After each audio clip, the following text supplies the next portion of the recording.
It's Yaza here on freebellydanceclasses.com. So today's talk in our belly diet is going to be about a topic of bloating, which for a lot of dancers, especially belly dancers, is really key and a very, very big issue. So you don't want to be bloated before practice, and you definitely don't want to be bloated before a show.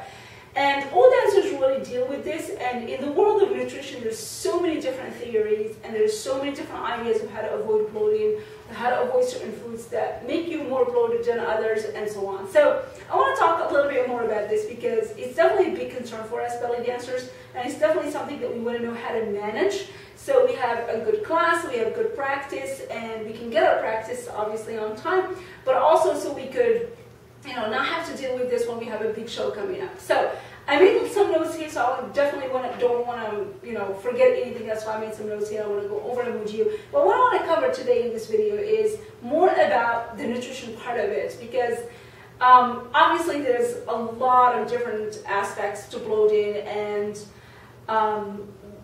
we don't really get all the answers honestly so far. We don't know all the answers as to what causes bloating and what does not. And whether some solutions are actually really true and tried and work or not. So you hear a lot of different things out there, but I want to focus more on the food parts, because when it comes to food, and when it comes to certain foods in particular that help with bloating and others that are really any biggest enemies of bloating, we kind of know a lot. And so that's why I want to focus on that and let you know what kind of foods are big no-nos as a belly dancer. Don't eat them before you practice, and what kind of foods are definitely good for bloating. So if you feel like you're bloated and you have a big show coming up, these are the kind of foods you want to consume and avoid obviously the other ones. So I want to go over that. So first of all, there's definitely some foods in a certain category that we tend to call the what do we call it? I think we call them cruciferous vegetables. I'm sorry, the word just completely escaped me right now. But we're talking about broccoli, we're talking about cabbage, and we're talking about kale.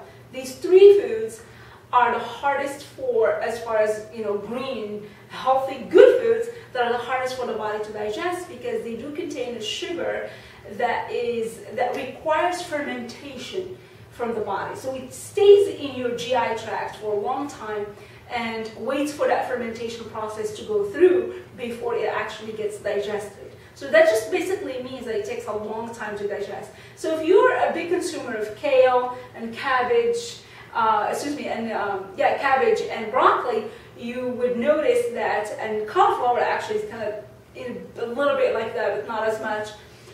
You would notice that when you eat them, you feel extremely bloated for a day, and then maybe like a day after, it just like your GI tract completely releases all that food, because it takes that long for that fermentation process to take place. So if you do have a show, like say tomorrow, do not consume any of these greens and vegetables the day before. So that's definitely, these are great, obviously, foods. I'm not saying not to eat them, just don't eat them right before a show or before, practice or whatever. So that's obviously one group. Another group I think you should definitely avoid is legumes right before a show and right before practice. So before you go to a workshop or you go to a class, do not consume things like beans and lentils. So all legumes, just try to avoid them as much as you can before practice, and definitely before a show. At least I would say a couple of days before the show, because some of these legumes, as you know, they do take a little bit longer to digest. Soybeans are the same way as well, so avoid those. They take a little bit longer to digest, and they contain sugars that are harder for the body to digest. So anything that takes a little bit longer, avoid it, okay? Another group that I would say to definitely avoid is dairy. I'm personally not somebody who eats dairy. I avoided it a long time ago, a few years ago.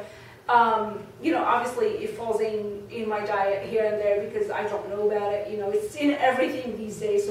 So I do consume it when I'm not aware of it, but I don't make, obviously, a choice to consume it, just because I definitely notice a huge difference in my digestion process when I consume it. But most people on the planet Earth, honestly, do not have the right enzymes to digest lactose, which is a sugar that's in a lot of dairy products.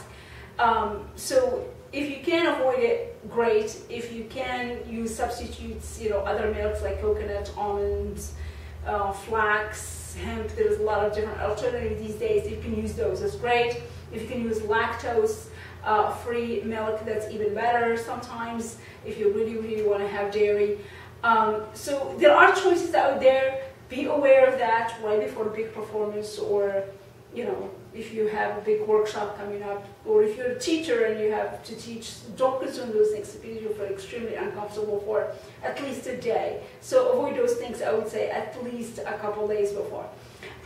As you guys know, I always advise you to eat as many fruits as possible, and I think they're a great way to get a lot of energy very quickly, but then you have all that water and fiber to be able to digest it very quickly. So for dancers, fruit is definitely a great snack, but there are exceptions to that rule, and apples are definitely an exception to that. Apples do contain not just lactose, but they also contain other sugars that are very hard for the body to digest. So they do take a little bit longer, even though they do contain a lot of water and fiber. Apples are definitely one of the very few fruits out there that will take a little bit longer to digest. So do not eat them at least, I would say, a couple days before a big show or workshop, or if you have a class schedule, let's say on Wednesday, and you don't want to feel horrible right before and then skip the class, just avoid eating it, in the beginning of the week or something like that. So plan it, of course, accordingly. Sorbitol, I was thinking about sorbitol. Yeah, that was it's a sugar that's in apples that's very difficult for the body to digest, besides fructose. Of course, another group of food to avoid, as you all know this by now, salty foods. Salty foods do make the body absorb more water and hold on to more water, and so you just have that feeling of being bloated and being puffy, So avoid salty foods in general are something to just avoid. A lot of foods just naturally contain salt, and you don't need to have the extra salt added. If you feel like you're not consuming those foods and you need a little bit more of salt, because it is a mineral and the body needs it, so it's not something I would say to completely avoid. But a lot of foods do contain it just naturally, so you don't need to add it. But if you feel like you need to add it in moderation, of course, and definitely try to avoid to add too much or consume too much of salty foods right before a big performance or a big workshop or a class again. So those are the things that I honestly think you should definitely avoid. Another trick is to just, like, for vegetables, like I mentioned before, like cabbage and broccoli and kale, one way to make that process of digestion just go a little bit faster is to just cook them. So just make sure, if you have to consume those vegetables, really want those vegetables right before a big event, just make sure you cook them so it makes the digestive process just a little bit faster. But to be honest with you, even if you cook them, they still take a long time to digest. So avoiding them is definitely best.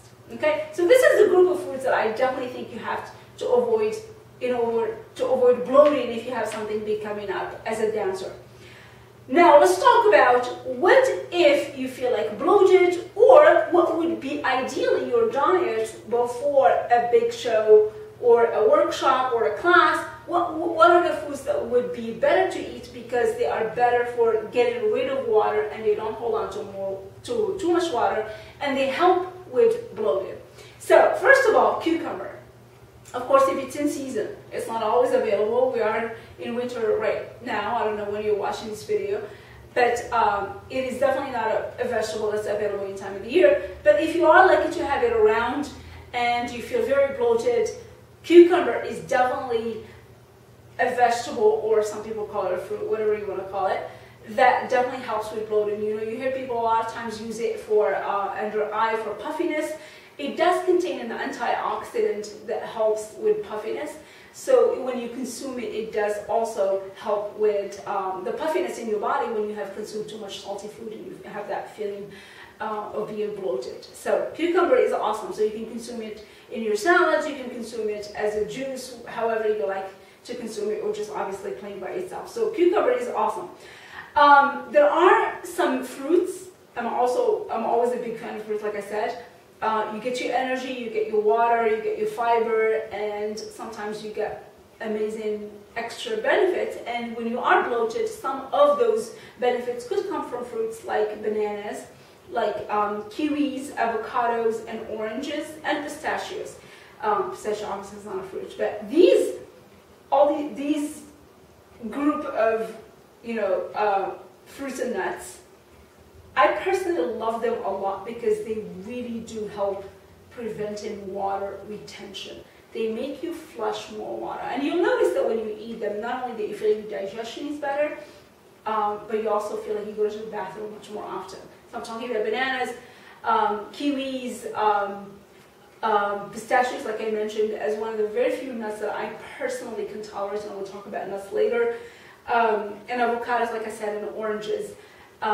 So these are known to definitely help you with getting rid of the water retention in your body. High enzyme foods. Papaya is obviously on top of the list. Everybody talks about them, you know them, you heard about them. But anything that's really high in enzymes is going to help you digest your process, and of course helps you get rid of that food that's been sitting there longer, because it does take longer to digest. Just the enzymes will help it. The digestive enzymes will help it, just process faster, and you can get rid of it faster. So if you have access to papaya, it's great food for that, getting rid of the food that's been sitting in your belly for too long. But obviously it's not a food that's available in every part of the world and in every season. So if you have access to it, go for it. If not, just avoid the other foods that I mentioned before. Asparagus. Asparagus is an awesome vegetable. You hear about it all the time. It makes you pee. It makes you run to the bathroom. Well, because it does help you flush the water. So if you feel like your body is retaining too much water, consume a lot of asparagus. Not only that it's one of the top, best nutritious vegetables there is in the world, but it also helps you with bloating and getting rid of water retention. And of course, there are other things you can use, like fermented foods. You've probably heard about that millions of times. All fermented foods. You hear these days about things like kombucha, about fermented coconut water, about fermented, lots of different foods could be fermented these days. And of course the idea is just to grow that bacteria that helps with your digestive process. So consuming, obviously that fermented food is going to help, but be very careful because a lot of fermented foods also contain a lot of salt. So sometimes you're kind of balancing things out, but you're really not helping them through. So I would definitely advise against, personally, the fermented foods that contain salt when you're trying to get rid of the water retention. So go for other foods that are fermented but do not contain salt, like the kombuchas and the fermented coconut water and other types of fermented liquids are much better than salty fermented foods. Fennel seeds are great for your digestive tract. They've been used in a lot of different cultures for hundreds of years. India is definitely known for them. A lot of people you've seen India, if you've been there, if you've been to Indian families, you always see like these little snacks with a fennel that they serve right after a big meal. And the idea, of course, is it does help with your digestion after you consume the big meal. So fennel seeds are great. Ginger, amazing. So these are things you can add to other things you consume, whether they're liquids, whether they're snacks, to help with your digestion process. And then of course, you can put them obviously in a tea form, like mint tea with ginger. Mint is amazing for digestion process as well. Chamomile is also great for digestion. So there are some herbs out there that are known. They're not great, but they help a little bit. But they help if you have time. See, this is the tricky thing about for dancers is that when we have a big event coming up or we have a big workshop, we don't want, time is obviously a big deal here. So things that are going to take longer to digest, just avoid them. And then consuming foods that are going to take longer to help us with the bloating that we already have, they're just going to help, but they're not going to be the solution to all problems. So I would say, honestly, personally, from my personal experience, just avoid the things that are going to get you in trouble.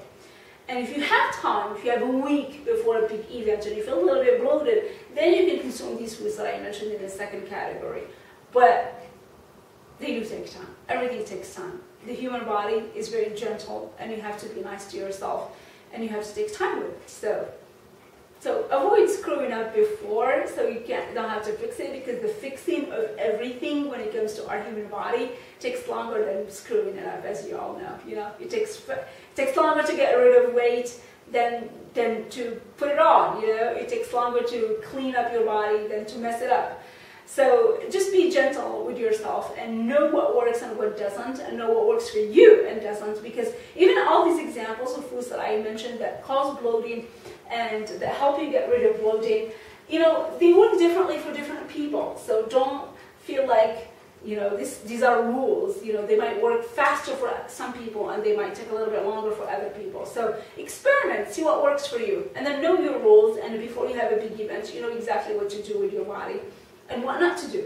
Okay? So anyways, I don't want to make this diet talk too long, but I just want to mention these things because they're big concerns in the dancers world, obviously, and especially amongst belly dancers, because we do a lot of isolation movements in our core area, and any bloating in this area obviously is very annoying when you're trying to like isolate your muscles to create a certain movement, and then you can't because you screwed up in your diet. So get to know your diet, get to know your foods, get to know what helps you with your bloating and what is your enemy when it comes to bloating. Not necessarily that those are bad food. Again, I will repeat this again and again and again. A lot of foods that might make you feel bloated are not bad foods. They're just foods that take a little bit longer to digest, so you have to give yourself a little bit longer to digest them before a big event, and make sure you don't consume them before that. Okay, anyways, that's enough. Let me know what you guys think. If you have any questions, post them below. If you have any ideas as to what helped you in the past with bloating as a dancer, post it below as well and start a conversation and help each other.